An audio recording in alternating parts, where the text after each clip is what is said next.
안녕하세요. 아티클모아태산의 아모테입니다. 오늘은 또 아마존에 대한 이야기를 해보도록 하겠습니다. 몇 주 전 영상에서는 아마존 물류센터에서 일하는 직원들의 열악한 근무 환경에 대해서 이야기를 했었는데요. 오늘 기사에서는 아마존에서 일하는 직원들이 받아야 될 수당을 받지 못하거나 유급휴가를 다녀왔는데 해고를 당하는 등 여러 가지 일들이 있다고 하는데 자세한 내용 알아보도록 하겠습니다.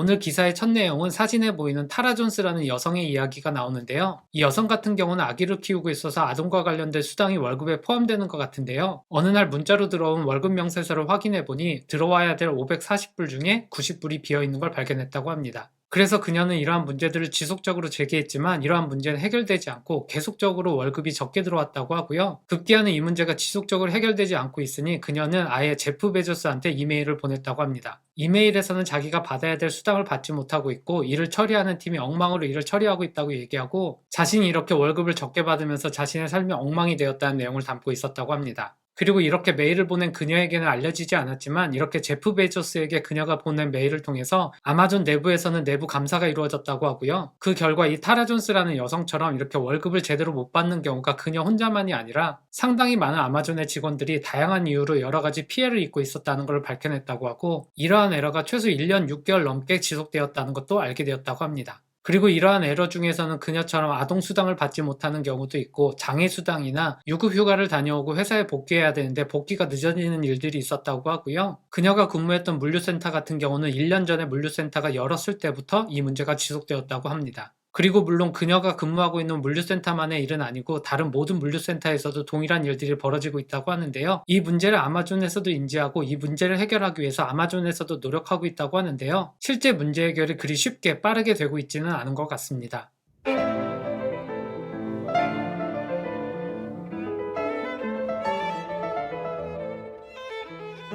이렇게 아마존에서 일하는 직원에게 급여가 제대로 지급되지 않고 여러 가지 직원들의 수당을 지급하는 데 있어서 광범위하게 에러가 발생하고 있다고 얘기하고 있고요. 내부 관계자의 증언에 따르면 아마존의 인사관리 시스템은 최악이라고 얘기하고 있습니다. 그래서 이어지는 내용에서는 이러한 각종 에러에 대한 사례에 대해서 이야기하고 있는데요. 예를 들면 한 직원이 병원 치료를 받기 위해서 병가를 냈는데 시스템상에서 제대로 기록이 되지 않아서 병가로 처리되지 않고 무단결근으로 처리되면서 해고되는 사례도 있었다고 하고요. 또한 이러한 병가나 의료비 수당을 받기 위해서 병원에서 진단서를 받아서 제출하는 경우가 있는데 이러한 것들도 시스템에 누락된 경우가 허다했다고 합니다. 그리고 이러한 문제에 맞닥뜨린 직원들이 이 문제를 해결하기 위해서 관련 부서에 전화를 걸게 되면 자동응답 시스템이 이곳저곳으로 연결을 하게 되면서 계속 기다리게 하고 급기야는 담당자와 전화가 연결되는 경우에도 해외에서 운영하는 콜센터의 담당자와 연결이 되면서 코스타리카나 인도에 있는 담당자들과 연결이 되는데요. 이 담당자들은 해당 내용을 제대로 알고 있지도 못하고 또한 이러한 문제를 해결하기 위한 시스템들이 여러 시스템들이 모여 있는데 이 여러 시스템들 간의 연동이 엉망이어서 제대로 일처리가 되고 있지 않다고 얘기하고 있습니다. 그래서 아마존 직원들 중에서는 병가나 여러 가지 이유들로 장기간 유급 휴가를 다녀온 다음에 복귀를 하려고 할 때 시스템에서 직원의 복귀를 처리하는 게 계속 늦어지면서 몇 달간 복귀를 못하는 경우도 있다고 합니다.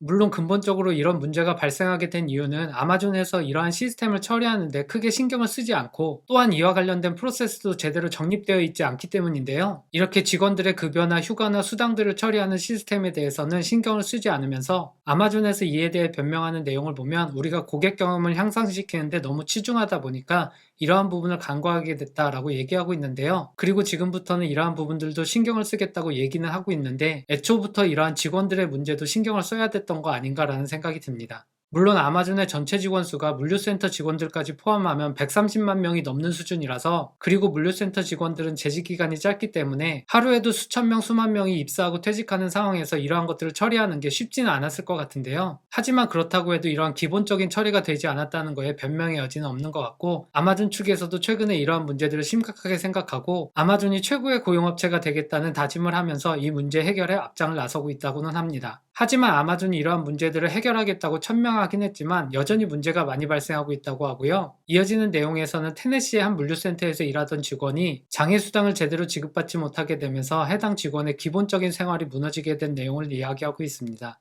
이 직원은 사진에 있는 54세의 제임스 와트라는 남성인데요. 아마존 물류센터에서 일하던 6년째의 심장마비가 와서 이를 치료하기 위한 병가를 떠났다고 합니다. 하지만 이렇게 병가를 떠났던 그에게 지불되어야 할 장애수당이 제대로 지급이 되지 않았다고 하고요. 이렇게 장애수당 지급이 미뤄지면서 갖고 있던 차도 팔게 되고 또한 식료품을 구하기 위해서 결혼 반지를 팔기까지도 했다고 합니다. 그리고 이렇게 지급되지 않던 수당이 몇 달이 지나서야 아무런 설명 없이 다시 지급이 되기 시작했다고 하는데요. 하지만 그럼에도 지난 몇 달간 받지 못한 수당 때문에 계속적인 어려움을 겪고 있다는 얘기를 하고 있습니다. 이렇게 정당하게 받아야 되는 급여와 수당을 받지 못하는 직원들이 당하는 어려움과 아마존의 CEO였던 제프 베조스가 최근에 우주여행을 한 장면을 놓고 인터넷에서 이 두 상황을 같이 놓고 비꼬는 영상이 있었는데요. 한번 보도록 하겠습니다. Amazon workers were seriously injured about twice as often last year as employees in other warehouses.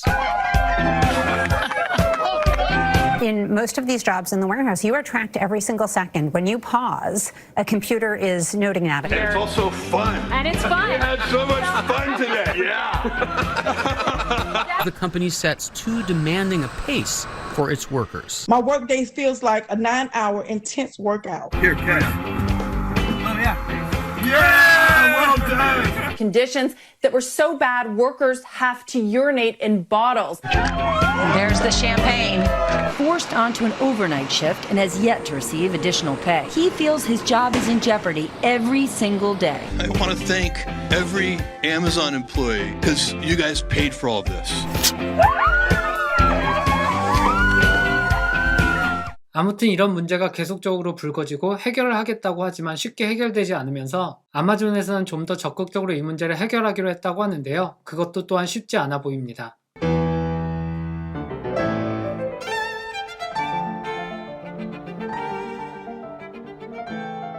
아마존에서는 이러한 직원관리 시스템을 지금까지는 외주를 주어서 관리를 했다고 하는데요. 하지만 외주에서는 최근에 아마존에서 급격히 직원들이 늘어나는 상황을 감당하지 못하게 되면서 아마존에서는 이 직원관리 시스템을 내재화하기 시작했다고 하는데요. 하지만 이렇게 내재화를 했다고 하더라도 직원관리하는 시스템 자체는 외부 솔루션을 쓰게 되는데요. 이러한 직원관리 시스템으로 세일즈포스나 오라클, 크로노스의 시스템을 사용하고 있는데 이렇게 다양한 회사의 솔루션을 이곳저곳에 쓰다 보니 여전히 작동하지 않는 부분이 많이 있다고 합니다. 그래서 시스템은 시스템대로 개선하지만 그 사이의 문제를 해결하기 위해서 직원들이 유급휴가를 떠나는 것들을 수동으로 처리를 하고 있다고 하는데요. 지난해 기준으로 이렇게 직원들의 유급휴가 처리만을 하는 풀타임 직원들이 67명이나 있었다고 합니다. 하지만 이 정도의 인력으로도 이러한 것들을 처리하는데 태부족이었는지 이러한 업무를 처리하는 인사관리 부서의 사람들도 엄청나게 푸시를 받아서 급기야는 이 인사관리 부서에서 일하는 사람들도 이 압박을 견디지 못하고 휴직을 하는 경우가 종종 발생한다고 합니다. 이러한 한 예로 인사관리 부서에서 일하는 직원들에게 보내진 이메일의 예가 나오고 있는데요. 금요일에 발송된 이메일에서 일요일까지 데드라인인 업무를 언급하면서 당신들 어떤 일이 언제까지 되어야 되는지 잘 알고 있을 텐데 예외는 없다라는 내용이었다고 합니다. 이렇게 인사관리부서에서 일하는 직원들도 번아웃이 되면서 이 문제가 쉽게 해결되지 않고 있고요. 또 하나의 문제는 이렇게 인사관리부서에서 일하는 사람들도 규정에 대해서 제대로 알고 있지 못해서 규정에 대해서 문의하는 직원들에게 잘못된 가이드를 내려주는 경우도 허다하다고 합니다. 이에 대한 한 예로 인사관리 담당자와 직원이 통화한 내용이 나오는데요. 이 통화에서는 인사 담당자가 직원에게 너는 입사한 지 얼마 되지 않았기 때문에 단기에 장애병가를 신청할 수 없다라고 안내하는데 실제로 이 직원이 문의한 병가 같은 경우는 입사 첫날부터 사용할 수 있는 거라고 합니다. 아마존에서는 최근에 이러한 문제들을 다 해결했고 이제는 10통의 문의 전화가 오면 9통의 문의에 대해서는 제대로 처리하고 있다라고 얘기하고 있는데요. 이 부분도 좀 잘 이해가 안 되는 게 제가 회사 여러 곳을 다녀봤지만 인사부서에 어떤 걸 질문했을 때 단 한 번이라도 잘못된 안내를 받아본 적은 없는 것 같습니다. 그리고 또 이어지는 내용에서는 아마존의 본사가 있는 시애틀주의 주법도 제대로 이해하지 못하고 주법에 위반되는 인사처리를 하는 내용이 나오는데요. 한 여성이 가정폭력에 시달리게 되면서 풀타임으로 근무하지 못하게 되었는데요. 워싱턴주의 주법에 따르면 가정폭력에 노출된 직원 같은 경우는 가정폭력의 가해자를 피해 다녀야 하는 경우도 있고 또한 자녀가 위험에 노출되는 경우도 있어서 이러한 것들을 방지하기 위해서 직원이 원하면 언제든지 휴가를 쓸 수 있고 단축근무도 가능하다고 하는데요. 이 기사에 나온 여성의 사례에 따르면 이 문제를 해결하기 위해서 일주일에 평균 8시간씩 관리부서와 얘기를 했다고 합니다. 그리고 이렇게 가정폭력에 시달리게 되면서 단축근무를 하게 되는데요. 이 여성 같은 경우는 그녀가 단축근무를 할 때마다 그녀의 매니저가 매우 화나 있었다고 얘기하고 있습니다. 그리고 급기야는 그녀가 성과평가를 해야 되는 시기에 위급 상황이 발생해서 자리를 이틀간 비웠는데요. 이러한 이유로 그녀는 해고를 당했고 그녀는 이러한 처사가 아마존의 보복 조치라고 주장하고 있습니다. 물론 아마존에서는 그녀가 가정폭력 때문에 단축 근무를 하고 휴가를 썼던 것이 문제가 아니라 평상시 그녀가 근무하던 당시에 성과가 좋지 못해서 해고했다고 얘기하고 있는데요. 사실 사측에서 이렇게 주장하면 설사 그 행위가 불법 행위라 하더라도 그녀가 아마존을 상대로 소송을 해서 이기기는 쉽지 않아 보입니다.